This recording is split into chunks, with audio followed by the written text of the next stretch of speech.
أهلا بيكم. النهاردة بقى هنبص سوا على مجموعة صفحات مختارة كده من عمل أدبي كبير قوي وكلاسيكي كمان. أيوة. النسخة العربية طبعا من رواية الحرب والسلام لتولستوي. رواية ضخمة طبعا. جدا.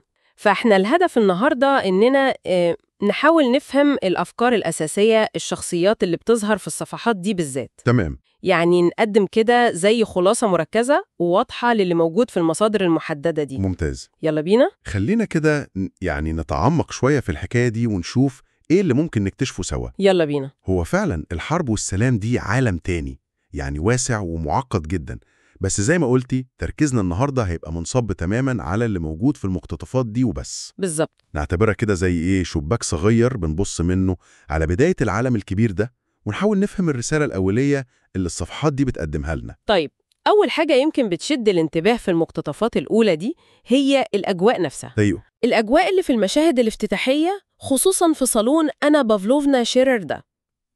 الصالون الشهير ده. في جملة عجبتني قوي في النص بتوصف الصالون ده بأنه مسرح دقيق الأدوار.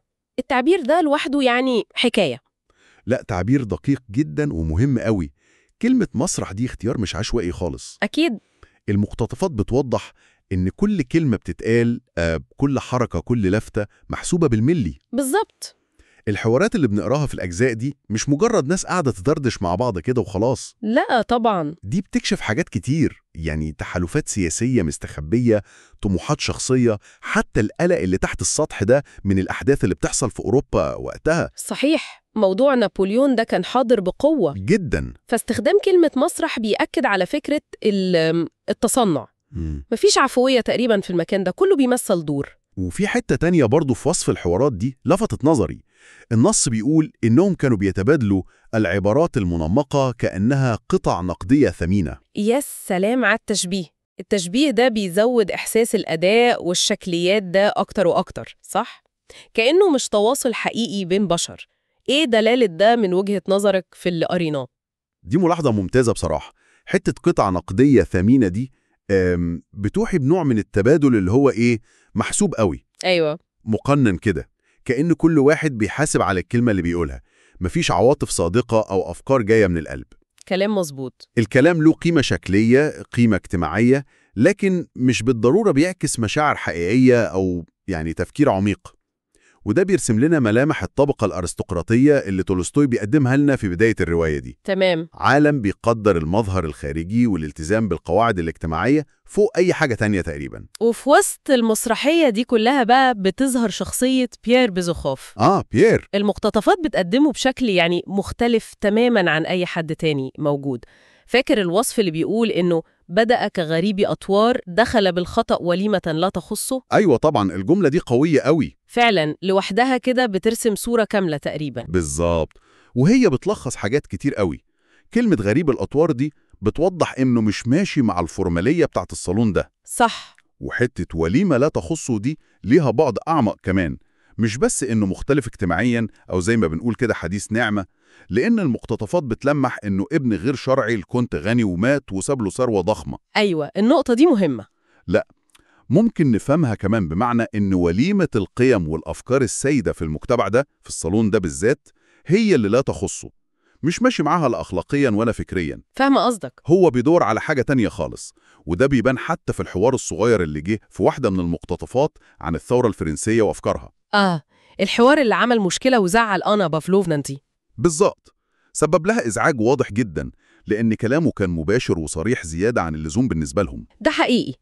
الطريقة اللي بيتكلم بيها، اللي المقتطفات وصفتها بأنها صادقة ومباشرة بشكل غير لائق، هي دي اللي بتخليه يصطدم بالعبارات المنمقة اللي باقي الشخصيات عمالة ترميها لبعض دي. صحيح. وده بيوضح التناقض بشكل عملي قوي من خلال النص نفسه اللي قدامنا. وهنا بقى تبان عبقرية تولستوي، إزاي بيستخدم الحوار والتفاصيل الصغيرة قوي عشان يبني الشخصيات قدام عينينا. فعلا. بيير مش مجرد شاب مش عارف يتصرف اجتماعيا أو أخرق زي ما بنقول، لا خالص. لا طبعا. المقتطفات دي بتزرع بذرة فكرة أكبر، إنه شخص بيدور على معنى، عنده اهتمامات فكرية وأخلاقية حقيقية، حتى لو لسه الأفكار دي مشوشة ومش ناضجة كفاية في المرحلة دي. تمام. والصدام بتاعه ده مع الصالون ومع المجتمع ده هو أول علامة على الرحلة الخاصة بتاعته اللي هتبقى غالبا مختلفة تماما عن مسارات الناس التقليدية اللي حواليه. ولو نقلنا بقى لشخصية محورية تانية بتظهر بوضوح جدا في المقتطفات دي، الأمير أندري بولكونسكي. أندري؟ هو كمان يعني مش منسجم قوي مع جو الصالون ده، بس بطريقة تانية خالص غير بيير. مختلفة تماما. النص بيوصفه في حتة وهو ينظر إلى الحضور بعين ناقضة فيها مزيج من الملل والتفوق. الوصف ده لوحده إيه اللي ممكن نفهمه منه؟ الوصف ده مكثف جدا ومليان تفاصيل. عين ناقضة دي بتدل على ذكائه، قدرته إنه يشوف اللي ورا المظاهر دي كلها. أيوة. الملل بيشير لعدم رضاه عن حياته الاجتماعية اللي هو عايشها دي، حاسس إنها فارغة. تمام. أما بقى التفوق فده بيعكس إحساسه الأرستقراطي بمكانته، ويمكن كمان وعيه بقدراته اللي هو شايف إنها بتضيع في التفاهات اليومية دي. كلام مقنع جدا. فالمقتطفات بتجمع بين كل العناصر دي عشان تقدم لنا من البداية خالص شخصية معقدة جدا ومش سهلة. وزوجته بقى الأميرة ليزا اللي المقتطفات بتوصفها وصف جميل كده، فراشة الصالونات المحبوبة. ليزا. هي بتمثل تقريبا كل حاجة هو بينتقدها أو بيمل منها في حياته دي. بالظبط كده. التفاعل اللي بينهم في الأجزاء اللي معانا صحيح هو قصير أوي لكن معبر جدا. فاكر الجملة اللي بتقول إنه رد على ثرثرتها بابتسامة باردة لم تصل إلى عينيه؟ يا الله، الجملة دي فظيعة. التفصيلة دي لوحدها كافية جدا. جدا. ملاحظة دقيقة منك.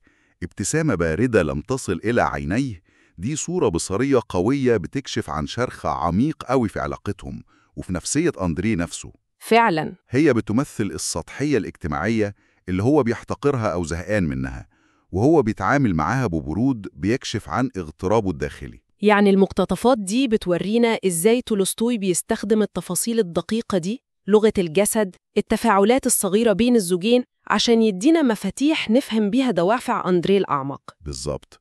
إنه ليه بيدور على مخرج، ليه عايز يهرب من الحياة دي. والمخرج ده بقى زي ما المقتطفات بتلمح بوضوح شديد هو الحرب. الحرب طبعا. في حوار بين أندري وبيير في جزء تاني من المصادر اللي معانا، أندري بيقول فيه كلام معناه الحياة دي مش ليا، أنا محتاج المجد، محتاج الفعل. كلمة المجد دي بتتكرر على لسانه. نعم، فكرة البحث عن المجد دي هي المحرك الأساسي لأندري في المرحلة دي، زي ما بيبان لنا من المقتطفات دي. واضح قوي. هو مش مجرد ملل وخلاص، ده طلوح أرستقراطي تقليدي للتميز في الساحة العسكرية، بس ممزوج برغبة شخصية عميقة جدا إنه يهرب من الفراغ الوجودي اللي هو حاسس بيه. فراغ وجودي، تعبير دقيق.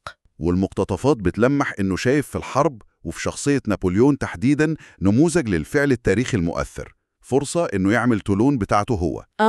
الإشارة لانتصار نابليون المبكر اللي بدأ منه صعوده الكبير. بالظبط، وده بيوضح الفرق الكبير بينه وبين بيير في الحتة دي. فعلا والله، المقارنة بينهم بناء على السطور اللي قريناها دي بس مثيرة جدا للتفكير. جدا. بيير بيدور على الحقيقة والمعنى في الأفكار، في العلاقات الإنسانية، في الكتب يمكن، وأندري بيدور على نفس الحاجة بس في الفعل البطولي والمجد العسكري. مظبوط. كأن المقتطفات بتقدم لنا وجهين لعملة واحدة، عملة البحث عن الذات في روسيا في الوقت ده. بالظبط كده، وهما الاتنين بيمثلوا قطبين أساسيين الرواية كلها هتدور حواليهم بعد كده. التأمل قصاد الفعل، الفكر قصاد السيف. تمام، السلام قصاد الحرب.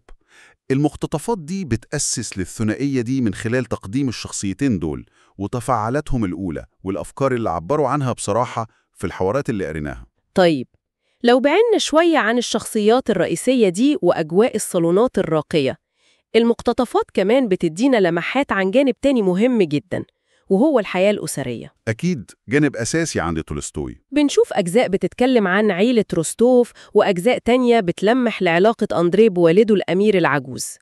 إيه اللي بتكشفه الأجزاء دي بالتحديد؟ المقتطفات دي بتوضح إن تولستوي مهتم بالعالم الداخلي للأسرة بنفس قدر اهتمامه بالمشهد الاجتماعي والسياسي الأكبر اللي بيحصل بره. صحيح. بالنسبة لعيلة روستوف، الأجزاء اللي معانا بتصور أجواء مختلفة تماماً عن صالون آنا بافلوفنا أو حتى القصر الصارم بتاع بولكونسكي. فرق شاسع. في وصف المشهد احتفال عندهم بيستخدم كلمات زي صخب دافئ، ضحكات عفوية، حياة بسيطة ومبهجة. تحس فيه حياة حقيقية كده. أيوة، في دفء وحميمية. وده بيخلق تبين واضح جدا مع الأجواء الرسمية أو المتوترة اللي شفناها في الأماكن التانية اللي المقتطفات عرضتها. والتباين ده أكيد مقصود، مش كده؟ كأن المقتطفات عايزة تقول لنا إن في نماذج مختلفة للحياة جوه نفس المجتمع ده. بالظبط. حياة القلب والعاطفة عند روستوف قصاد حياة العقل والواجب والصرامة عند البولكونسكي، أو حياة المظاهر والشكليات عند أنا بافلوفنا. تماماً. والمقتطفات بتستخدم العائلات دي كأنها رموز لقيم مختلفة أو طرق مختلفة في الحياة. تمام. الروستوف من خلال المشاهد القليلة اللي معانا دي بيمثلوا الكرم، العاطفة الجياشة، الارتباط بالأرض والتقاليد الروسية الأصيلة بشكل ما. جميل. بينما عائلة بولكونسكي زي ما بنشوف في لمحة سريعة كده عن علاقة أندريه بوالده الأمير نيكولاي العجوز في واحدة من المقتطفات، بتمثل الأرستقراطية القديمة، الصرامة، الانضباط الشديد، الاعتزاز بالعقل والمنطق. أيوة، واضح قوي في الحوار القصير اللي بينهم. والحوار القصير اللي ورد ده بيبين العلاقة المتوترة دي اللي فيها احترام وخوف وشد وجذب في نفس الوقت. مش علاقة سهلة أبداً. واللافت للنظر بقى إن حتى في المشاهد العائلية أو الاجتماعية البحتة دي شبح الحرب حاضر بقوة. حاضر جداً. النقاشات في صالون أنا بافلوفنا طول الوقت بترجع لنابليون والسياسة الأوروبية. حتى الأمير العجوز بولكونسكي في الحوار الصغير مع أندري اللي ذكرناه ده بيعلق بصرامة على الوضع العسكري. ده معناه إيه بالنسبة لطريقة بناء النص في الأجزاء دي؟ ده بيوضح نقطة مركزية جداً في أسلوب تولستوي، اللي هي إيه؟ الربط الوثيق بين الخاص والعام، بين مصاير الأفراد العاديين والأحداث التاريخية الكبيرة اللي بتحصل. مظبوط. المقتطفات بتورينا إن الحرب مش مجرد خلفية بعيدة كده في الأخبار، لأ، دي قوة فاعلة بتشكل حياة الناس اليومية، أحاديثهم، طموحاتهم، مخاوفهم. يعني بتدخل في كل تفصيلة. بالظبط. القلق من الحرب، الآراء المختلفة حوالين نابليون نفسه، رغبة الشباب إنهم ينضموا للجيش، زي ما بنشوف في الحماس بتاع نيكولاي روستوف الصغير اللي اتذكر اسمه في مقطع كده.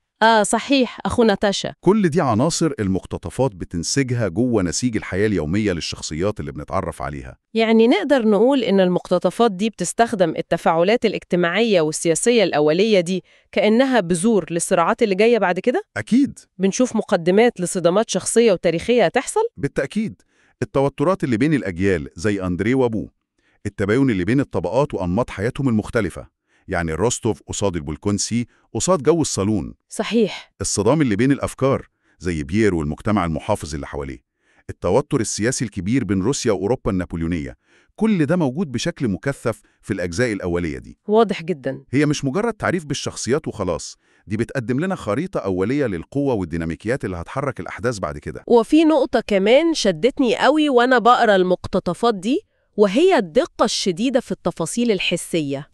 تولستوي أستاذ في دي. وصف اللبس، حركة الناس، تعبيرات الوش زي ابتسامة لم تصل للعينين اللي لسه كنا بنتكلم عليها. في جملة بتوصف حركة أنا بافلوفنا وهي بتسلم على ضيف بحركة رأس متقنة ومحسوبة. يا سلام! التفاصيل دي بتدي إحساس قوي جدا بالواقعية، كأنك شايف المشهد قدامك. الدقة دي بقى مش مجرد زخرفة أسلوبية أو حشو كلام، لا خالص. في عالم تولستوي زي ما المقتطفات دي بتوضح لنا، كل تفصيلة صغيرة ليها معنى ودلالة. تمام. جملة زي حركة رأس متقنة ومحسوبة دي مش بس بتوصف حركة فيزيائية، دي بتلخص شخصية أنا بافلوفنا كلها ودورها كمنظمة للمسرح الاجتماعي ده. فعلا. التفاصيل دي بتساهم بشكل كبير في بناء الشخصيات وفي نقل الحالة النفسية أو الرسالة الضمنية للمشهد بشكل يمكن يكون أعمق من الحوار الصريح نفسه أحياناً. مظبوط. وده اللي بيخلي القارئ يحس إنه بيتفرج على الأحداث مش بس بيقرأ عنها. إذن لو حاولنا كده نلم الخيوط دي كلها، إيه الصورة العامة اللي نقدر نقول إن المقتطفات دي بترسمها عن عالم الحرب والسلام؟ الصورة اللي بتترسم هي صورة عالم واقف على أعتاب تغييرات ضخمة جدا. مجتمع أرستقراطي روسي بيعيش أيامه الأخيرة بشكله التقليدي المعروف. تمام. وفي قوة داخلية وقوة خارجية كمان عمالة تضغط عليه وتغير فيه. أيوة. وبنشوف شخصيات رئيسية زي بيير وأندريه بالذات بتبدأ رحلات البحث عن الذات والمعنى في قلب العالم المضطرب ده، كل واحد بطريقته وأسلوبه. صحيح. وبنشوف كمان لمحات واضحة عن التوترات السياسية والاجتماعية والأسرية اللي هتشكل مسرح الأحداث اللي جاية بعد كده. يعني نقدر نقول إن المقتطفات دي على الرغم من إنها محدودة كعدد صفحات، لكنها بتنجح فعلاً في تقديم العناصر الأساسية؟ أكيد. الشخصيات المحورية بدوافعها الأولية، الأجواء الاجتماعية والسياسية اللي كانت سايدة وقتها، واللمحات المبكرة عن الصراعات الكبيرة اللي جاية، خصوصاً الحرب طبعاً. بالظبط كده. هي بتشتغل كوحدة متكاملة، بتقدم بانوراما أولية بس مصغرة. بنشوف نماذج للحياة في سانت بطرسبرغ وفي موسكو، ولمحات كمان من الريف الأرستقراطي. تغطية شاملة يعني. والأهم من كل ده إنها بتطرح الأسئلة الكبيرة قوي اللي الرواية كلها هتحاول تعالجها بعد كده. إيه معنى الحياة؟ إيه هي طبيعة الحرب؟ إيه دور الحب والأسرة في حياة الإنسان؟ هل الإنسان ده حر ولا هو مجرد أسير للظروف التاريخية اللي حواليه؟ ياه، أسئلة كبيرة فعلا. بذور كل الثيمات دي موجودة بوضوح في السطور اللي احنا اتناقشنا فيها دي النهاردة.